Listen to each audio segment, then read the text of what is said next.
열왕기상은 다윗의 노년으로 시작해서 솔로몬이 왕이 되는 것과 솔로몬 사후 분열 왕국의 시작과 북이스라엘 아합의 죽음으로 끝이 나게 됩니다. 그 다음 열왕기 하는 아합이 죽은 다음부터 이스기야를 지나 바벨론으로 포로로 끌려가기까지를 기록합니다. 원래 유대인 성경에는 사무엘 상하, 열왕기 상하가 한 권으로 묶여 있습니다. 왕국서라고 해서 묶여 있어요. 우리 한글 성경은 네 권으로 나눴지만 원래는 한 권입니다. 그래서 원래 한 권이기 때문에 시대가 달라지고 사건과 인물들이 달라지긴 하지만 성경 저자, 성령께서 의도하시는 이 네 권, 곧 한 권을 관통하는 사관과 해석의 관점, 이것들이 통일되게 존재하고 있습니다. 그것은 무엇이냐면 신명기적 관점이라는 겁니다. 신명기적 관점, 종종 나오게 되는 용어인데 어떤 의미일까요? 아주 쉽습니다. 간단합니다. 우리 신명에서 신자가 또 신자라고 말씀을 드렸죠. 다시 명령한 것을 기록했다.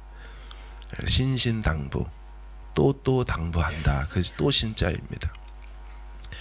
그러니까 출애굽기 20장에 있는 그 십계명이 신명기에도 또 나오는 이유가 예전에 출애굽 초기 때 시내산에서 했던 그 명령들을 이제 가나안 땅 들어가기 전에 한 번 또 다음 세대에게 전해준 것을 기록한 게 이 신명기입니다. 그러다 보니까 하나님의 율법이 기록되어 있는 신명기라 그 신명기적 사관이란 다른 게 아니라 하신 말씀 그 율법에 순종하면 복을 받고 그 말씀에 순종하지 않으면 복이 아니고 저주를 받는다라는 관점입니다. 역대 왕들이 많이 등장하죠. 유다의 20, 북이스라엘의 19. 수많은 왕들이 시대를 관통하며 등장했지만 어떤 왕들은 소위 형통하고 어떤 왕들은 불통했던 그 기준이 뭘까? 이 왕국서는 그 율법에 순종했느냐 그렇지 않았느냐로 그들의 인생이 달라지고 있다는 것을 전체적으로 계속 보여주고 있는 거죠. 많이 들어보셨고 또 저희 부모님 세대들 어르신들이 자녀들을 위해서 많이 축복했던 내용이 바로 이 신명기적 관점의 기도 제목들이었어요. 신명기 28장에 축복의 산인 그리심산과 저주의 산인 에발산 사이에 12지파가 6지파씩 나누어 서서 한쪽은 축복을 선언하고 한쪽은 저주를 선언합니다. 들어보셨을 거예요.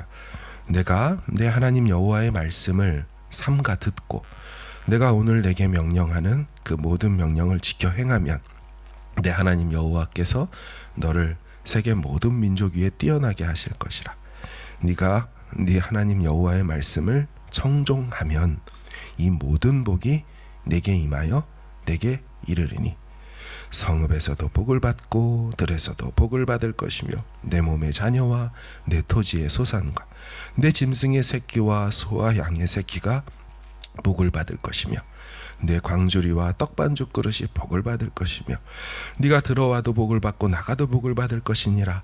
네 대적이 한 길로 너를 치러 들어왔다가 네 앞에서 7길로 도망하리니 여호와께서 명령하사 네 창고와 내 손으로 하는 모든 일에 복을 내리시고 내 하나님 여호와께서 내게 주시는 땅에서 내게 복을 주실 것이며 너는 꾸어도 꾸지 않을 것이며 머리가 되고 뿌리가 되지 않으며 위에만 있고 아래에 있지 않게 하시리니 내가 오늘 너희에게 명령하는 바 말씀을 떠나 좌로나 우로나 치우치지 아니하고 다른 신을 따라 섬기지 아니하면 이와 같으리라. 아멘. 많이 들어보셨죠? 많이 들어보셨죠? 이거는 기복신앙이 아닙니다. 율법에 순종한 자에게 하나님이 당신의 것으로 채우시고 보상하시고 반응하신다는 얘기지 단순한 기복신앙으로 볼 수 없는 대목입니다. 그러나 반면에 이 신명기의 율법을 따라 순종하지 않으면 이게 그대로 반대로 저주가 임할 거라고 얘기합니다. 들어가도 저주받고 나가도 저주받고 한 길로 왔다 7길로 도망가고 머리는 못 대고 꼬리만 되고 창고가 털리고 복은 전혀 없으리라. 특징은 순종하면 받는 복의 내용보다 불순종할 때 임하게 되는 저주 내용이 훨씬 깁니다. 여기 14구절인데요. 15절부터 68절까지 44구절입니다. 그러니까 무려 3배 이상이 불순종했을 때 받게 되는 저주 내용이에요. 사울왕이 왜 폐위가 되었습니까? 불순종해서이지요. 선지자를 통한 하나님의 말씀에 지속적으로 불순종하자 그의 말년이 좋지 않아요. 왕에서 폐위당하죠. 관점이 간단합니다. 왜 목동 다윗이 한나라의 왕이 될 수 있었습니까? 그의 마음이 하나님과 맞았죠. 합했죠. 가라 하면 가고 멈추라 하면 멈추어서는 늘 율법 앞에서 그는 정직한 사람이었어요. 신명기 17장에 이스라엘의 왕 되는 자에 대해서 말씀하고 있습니다. 여자 많이 두지 말고 군마를 많이 두지 말고 재물을 많이 모으지 말아라. 그래서 다윗은 신명기적 관점으로 볼 때 아주 훌륭한 왕이죠. 이방 나라와 싸워서 군마를 얻어도 병거와 수레를 다 불태워요. 그리고 그 말들은 일부러 힘줄을 끊는 장면들이 나옵니다. 군사력 증강에 애를 쓰지 않는 다윗의 모습이죠. 다윗이 여자에게 약했지만 그렇다고 아들 솔로몬처럼 여자를 많이 두지는 않습니다. 오늘 본문에 보면 수넴 여인 아비삭이 온 동네에서 예쁘고 아름다운 젊은 여자였지만 다윗은 그녀와 잠자리를 하지 않죠. 돈에 있어서도 왕이기에 얼마든지 다 자신의 것으로 만들 수 있죠. 근데 그는 그렇게 하지 않았어요. 있는 재정으로 나라의 국고로 솔로몬의 성전 그 짓기 위하여 열심히 하나에 베뜨렸어요. 국고만 드린 게 아닙니다. 다윗 왕 스스로의 재산도 거기에 부족한 거는 다 채워넣었다라고 성경이 말해요. 따라서 다윗은 신명기적 관점으로 볼 때 매우 선한 왕입니다. 하나님 마음에 합한 자이죠. 그러나 여자, 군마, 재물 이거 많이 두지 말라는 것을 다 어긴 왕이 있습니다. 아들 솔로몬이죠. 여자가 왕궁과 후비 600, 400 도합 1000명이었어요. 군마는 엄청나게 많이 모으고 모았습니다.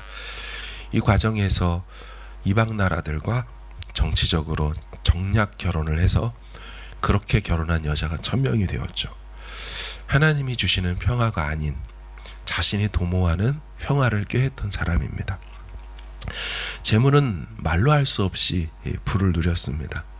그가 먹는 하루 식량이 그 내용이 나오지 않습니까? 오늘날로 치면 수천만 원이 될 정도의 식사를 합니다. 그러니까 신명기적 관점으로 보면 그는 철저히 말씀과 율법에 불순종하는 사람으로 나온다는 거죠. 결국 그의 사후에 나라는 두동강이 납니다. 이제 앞으로 보게 될 모든 열왕기상 이 내용이 이 관점으로 각 사건들을 해석하고 인물들을 평가하면 도움이 되는 거죠. 본문으로 돌아오면 다윗 왕은 나이가 많아 늙었습니다. 이불을 덮어도 더 이상 따뜻하지 않게 되었다라고 하지요. 오늘날이면 전기장판이나 히터 같은 거를 틀어서 몸을 따뜻하게 할 수 있겠지만 때는 주전 971년 다윗이 죽는 해입니다. 그때는 그런 제품이 있을 수가 없지요. 신하들이 묘안을 내죠. 수넴 여인 아비삭이라는 처녀를 구해서 다윗 왕의 시중을 들게 하고 함께 침상에서 자도록 합니다. 여인의 체온으로 다윗을 따뜻하게 할 마음이었죠. 근데 다윗도 인생이고 인간인지라 그렇게 해도 소용이 없었습니다. 이러한 때에 갑자기 일이 생기죠. 다윗의 넷째 아들 아도니아가 스스로 높여서 내가 왕이 되리라 하면서 혼자 즉위식을 갖습니다. 예루살렘에서 약 800m 정도 떨어진 에느로겔 근방 소헬렛 바위 곁에서 즉위식을 갖습니다. 그래서 양과 소와 살찐 송아지들을 잡죠. 아마도 바위에서 제사를 지냈던 것 같습니다. 제사장 아비아달도 옆에 같이 있습니다. 그래서 다윗의 아들들인 다른 왕자들과 신하들을 다 초대했습니다. 문제가 있습니다. 이 아도니아는 그것을 아버지에게 허락을 받은 적이 없었어요. 왕이신 아버지가 너가 내 이제 후계자다, 즉위식을 내 살아있는 동안 하자꾸나, 이렇게 한 적이 없어요. 또한 하나님으로부터도 허락을 받은 적이 없어요. 하나님께서 사울 왕도 지명해서 사무엘 선지자 통해서 기름 부어 왕을 세우죠. 다윗도 사무엘 선지자 통해서 기름 부어 왕을 세워요. 그러니까 다음 왕도 당연히 선지자를 통해 하나님이 지명하고 기름 부어 왕으로 세워야 돼요. 그런데 하나님의 명령도 말씀도 없는데 자기가 스스로 높여서 아버지의 말씀조차도 없는데 왕이 되려 했죠. 신명기적 관점으로 보면 철저히 계속 불순종하죠. 5계명, 부모에게 공경하지 않고 하나님 앞에서 망할 짓을 하는 거죠. 본인도 자신의 행동이 떳떳하지 못한 것을 압니다. 아버지에게 알리지 않고요. 그리고 예루살렘 궁에서 떨어진 곳에서 이 일을 행하죠. 그리고 10절을 보시면 다른 왕자들과 사람들은 다 초대해 놓고 몇 명은 일부러 초대하지 않습니다. 10절을 보세요. 선지자 나단과 브나야와 용사들과 자기 동생 솔로몬은 청하지 아니하였더라. 왜 솔로몬을 청하지 않았을까요? 그를 경계한 거죠. 아도니아가 몰라서 모르고 빼놓은 게 아닙니다. 이미 솔로몬이 왕이 될 것을 알고 있었기 때문에 일부러 그를 청하지 않은 것이죠. 또한 나단 선지자도 부르지 않았습니다. 나단 선지자는 아버지 다윗 왕이 몰래 간음하고 계획 살인한 죄를 다 알고 있던 선지자 아닙니까? 거침없이 나와서 왕께 죄를 지적했던 선지자입니다. 진짜 하나님의 선지자는 쏙 빼고 자기들끼리 인간의 방법으로 스스로 왕이 되려 한 것입니다.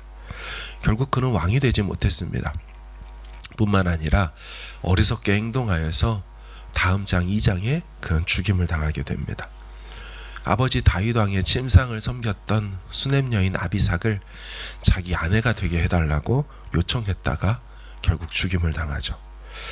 사랑하는 여러분, 열왕기 상하에 많이 나오는 전형적인 문구가 있습니다. 누구누구가 여호와 보시기에 정직히 행하여, 여기 많이 나와요. 혹은 누구누구가 여호와 보시기에 악을 행하여. 무려 40회에 가까운 38번 계속적으로 수많은 열왕들에 대하여, 모든 왕들에 대하여 평가를 합니다. 우리도 하나님 앞에서 한 줄로 평가를 받을 거예요. 신명기적 관점에 따라, 율법의 관점에 따라 어떻게 살았는가, 시대적 관점, 처세적 관점, 수치, 수리적 관점, 이런 걸로 평가받는 게 아닙니다. 그때 처세를 잘해서 돈을 많이 벌었더라, 한 자리 차지하였더라, 한 건 크게 하였더라, 한 탕 크게 벌었더라, 애들끼리 팍팍 뚫렸더라, 이런 식으로, 이런 것으로 평가받지 않습니다. 성경에는 수천 년 동안 변함없이 한결같은 평가하는 기준 잣대가 있어 왔습니다. 여호와 보시기에 그가 선하였는지, 정직하였는지, 아니면 악하거나 그릇 행하였는지, 주님이 허락하신 길을 따라 걷는 것, 좌로나 우로나 치우치지 않으며 사는 것, 이것을 성경은 형통한 삶이라고 했습니다. 주님이 원하시는 길을 따라 걷고 사는 것이 복된 삶이라고 했습니다. 결국 모두가 주인 앞에 서게 될 것이기에 그 주인의 판단 기준에 맞게 사는 것이 결국 복된 삶이 되는 것입니다. 자기 생각대로 사는 것이 아니라 주님 말씀대로 사는 것이 답인 것입니다. 경기장에서 자기 생각대로 선을 넘거나 먼저 출발하거나 금지된 약물을 복용하거나 그렇게 해서 나온 기록이 아무리 좋아도 내가 이 더 좋은 기록을 얻기 위해서 그렇게 한 거라고 보라고, 월드 레코드, 세계 신기록이라고 아무리 심판대 앞에서 심판자에게 얘기를 해봐도 탈락이죠. 다 인정되지 않습니다. 사도 바울이 이런 말을 했어요. 경기하는 자가 법대로 경기하지 아니하면 승리자의 관을 얻지 못할 것이며. 아멘. 말씀대로 살기로, 또 그리고 인내로, 믿음으로 끝까지 견디기로 한 사람이 결국 이기는 자가 되는 줄로 믿습니다. 이런 의미에서 오늘 하루도 주 안에서 승리할 수 있기를 간절히 주의 이름으로 축원합니다. 아멘. 주의 나라가 임할 때 하나님 임재하실 때 예배가 회복되며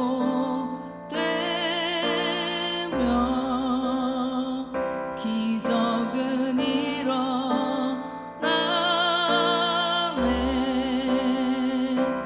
전능하신